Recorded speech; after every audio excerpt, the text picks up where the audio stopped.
നമസ്കാരം സാറേ. നമസ്കാരം. എന്താണ് പ്രശ്നം?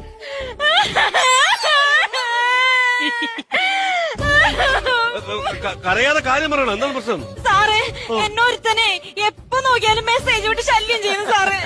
അവനെ കൊണ്ട് വല്ലാത്ത ശല്യമാണ് സാറേ. എന്ത് മെസ്സേജാണ് വിടുന്നത്? അവനെപ്പോഴും വിടുന്ന മെസ്സേജ് എന്താണെന്നറിയോ?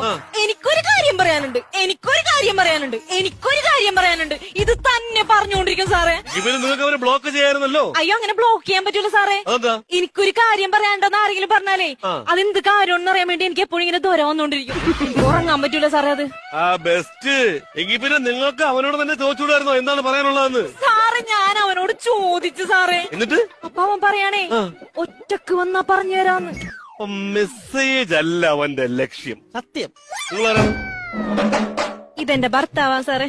എന്തിന്? എന്തിന്? ഞാൻ നേരെ പറഞ്ഞില്ല, നിനക്ക് ഒറ്റയ്ക്ക് വന്നാൽ മതിയായിരുന്നു. ഈ സ്വന്തം ഭാര്യയ്ക്ക് എടുത്ത് മെസ്സേജ് അയക്കുമ്പോ അവനെ കണ്ടുപിടിച്ച് പൊട്ടിക്കാൻ പറ്റാത്ത ഒരു ഭർത്താവ് എന്തിനാണെന്നാണ് ഞാൻ ചോദിച്ചത്. സാറേ, ഇവളുടെ മൊബൈലില് ഇവിടെ ഒരു സാധനങ്ങളകത്ത് എന്നെ കൈ കൊണ്ട് തൊടത്തില്ല സാറേ. ഒരാളിങ്ങനെ ശല്യം ചെയ്യുന്നു ഞാൻ അറിഞ്ഞപ്പോ ഒരു ദിവസം ഈ മെസ്സേജ് മൊബൈലിൽ മേടിച്ചാൻ നോക്കി. അപ്പൊ അവ ഉമ്മ ചോദിച്ചേക്കുന്ന മെസ്സേജ് ഇട്ടേക്കുന്നു. ഞാനൊരു 10 ഉമ്മ അങ്ങോട്ടാ കഴിച്ചോടും.